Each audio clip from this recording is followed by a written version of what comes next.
Good evening, good evening, good evening. Hello, hello, hello.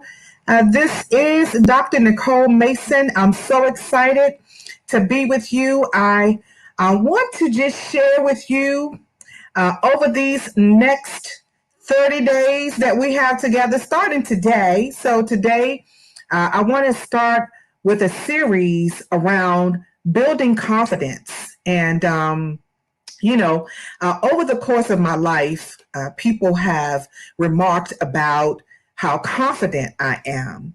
And one of my coaches just recently said, Nicole, you need to share with people how this came to be in your life because not everybody has been, able to have the kind of messaging that you have, because I used that word when I was describing where my confidence has come from. And I wanted to just start out by sharing over this full month, I'll be on each evening, just talking a little bit about confidence and what that means and, how that has come to be in my life. And I really want to engage with people because what I've come to know is, confidence really is the key to everything. It's the key to our success. It's the key to really going after what we want. It's the key to whether we execute and implement our purpose or even try to figure out what our purpose is. And so it is important for me to come and just share with you out of the bounty of my heart as it relates to confidence. And I know that many people feel like they're confident, but I would just submit to you to look at the fruit that you are bearing in your life or not. Also, to look at what's really in your heart, the desires, the dreams that you have in your heart, and whether you have gone after them or not. And we can even come down to another level, whether you have people in your life that are not treating you well, situations that are brewing in your life that you should speak up about, but for whatever reason you have not spoken up about it, and people continue to mistreat you, walk over you, don't take your feelings into account when situations arise. All of these things have to do with confidence. Are you working a job that you're not getting compensated for the work that you really do, the value that you bring to your company, your organization, what have you? All of those things stem from confidence or the lack thereof. And so I really hope that you will engage with me over this month as we begin to dig in and begin to talk about confidence and what it is and how it shows up in our lives and what happens when we don't have confidence. What happens when we don't allow our own thoughts, our own ways of being trump what other people think in our lives, what other people say we should or should not be doing. And so I want to invite you to join me each evening at 9 p.m. We're going to be engaging in this conversation about confidence. So let's just start with, the fact that we came here with everything that we need on the inside of us. And that really is the truth. I am a woman of faith for those who know me, for those who may not know me. I am a woman of faith. I love God. I teach and preach about God. And I believe that God wrapped himself up in each one of us. And this certainly comes from the scripture in the book of Genesis, where it talks about that, God made man and he blew his breath into us, meaning that we have the spirit and the power of God on the inside of us. And that really means to me that we have the greatest power wrapped up in our flesh, and that alone ought to make us confident. But for many people, what happens in their lives, they come into this world and they come into situations that really don't bring out the confidence in them, but in fact, it forces their confidence to go into hiding, if you will. Because I believe that all of us come here with everything we need, as I said. We come here with confidence. We come here with all the tools and the strategies that we will need to navigate this thing we call life. But then life crowds in for many people, and they are not able to overcome situations in their lives for a variety of different reasons. And so this is what this whole series will be talking about. I was sharing with my coach, I said, it's the messaging that I received from, my mother, my grandmother, my father in my life over the course of my life. And all of that really poured into me to shape who I am, to cause me to be an advocate, not just for myself, but for others. I remember as a kid, I was always speaking up for other people who either couldn't or wouldn't speak up for themselves. And of course, that got me into a lot of fights, a lot of fights. And, my mother would always be saying to me, Nicole, but you didn't have anything to do with that. Why did you get involved? And I really couldn't explain to her other than the fact that, they were picking on the person, or, the person didn't speak up for themselves. And so I've come to know that really has everything to do with the essence of who I am at my core, that I am an advocate. But at the same time, my mom, my grandmother, my father, they were always telling me about who I was and who I could be and who I could become. And so I internalized all of that. And not only have I internalized it, I have put it to good use. And so I want to share this one story with you. I'm only going to be on for a few minutes each day.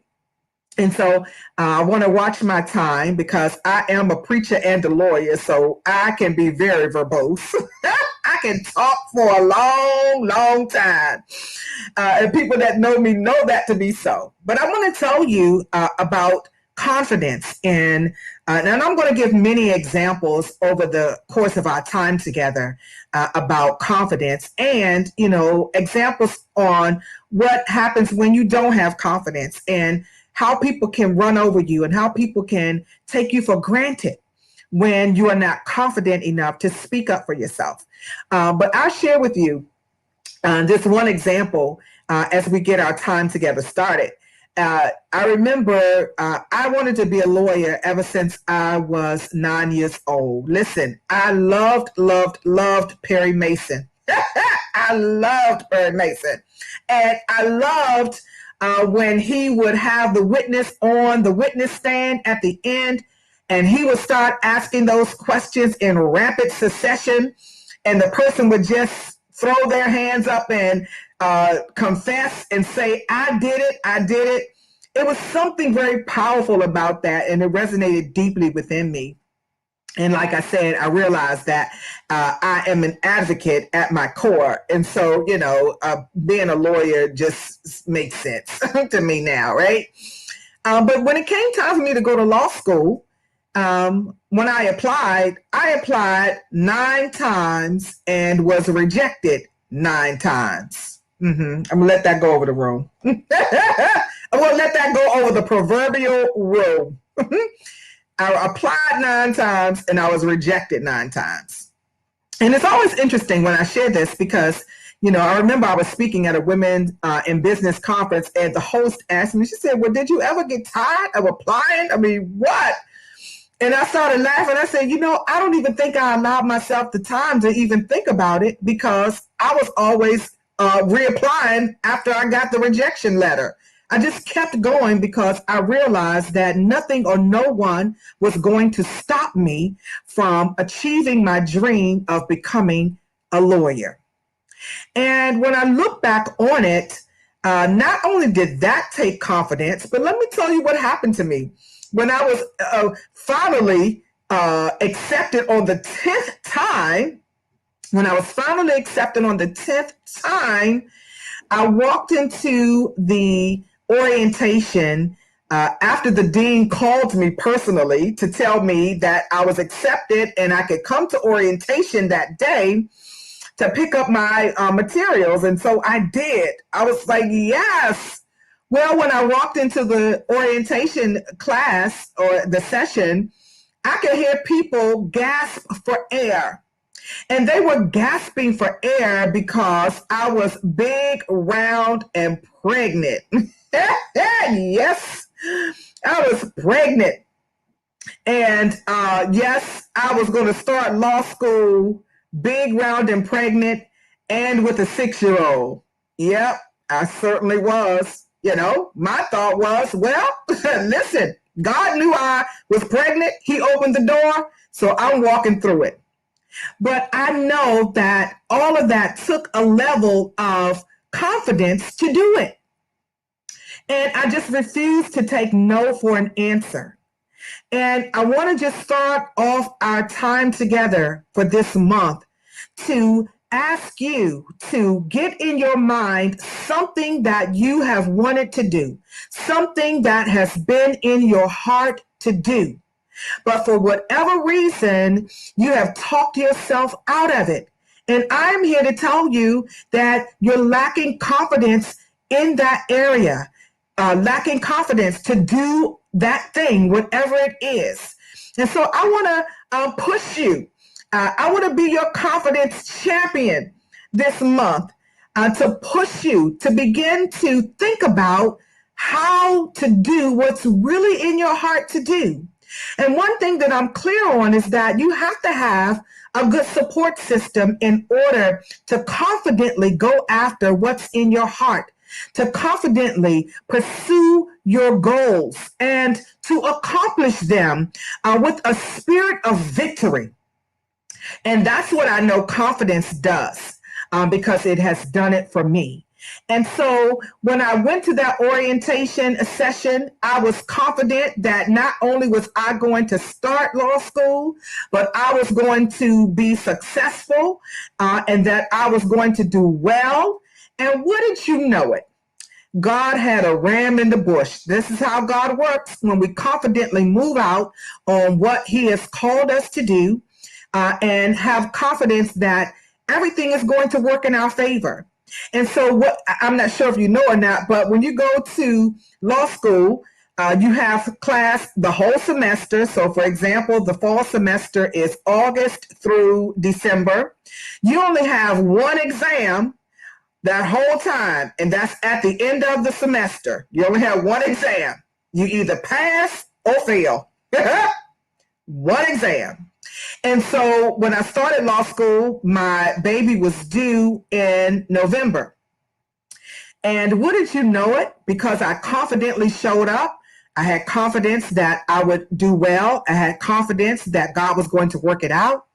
There was a young lady in the orientation that I did not know. She was a member of my home church at the time, and she knew who I was. And after the orientation was over, she came over and she was so excited to see me. And she spoke to me and she was like, hey, Reverend Nicole, I go to your church and I'm going to record all of the sessions for you when you go out to have the baby. And I'm going to bring the recordings to your house so that you can keep up with the classes and be able to take the exam with everybody. Let me tell you something. Confidence will cause things to fall into place. Confidence will cause God to line things up for you.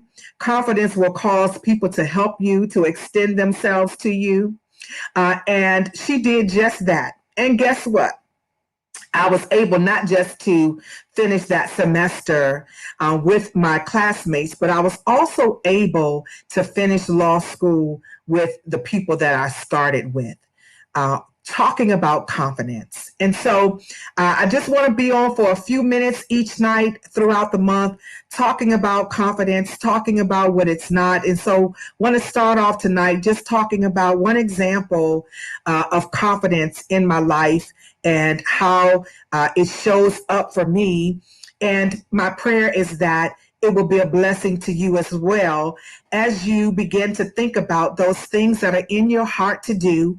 And as you put a plan together in this year to go after those things confidently.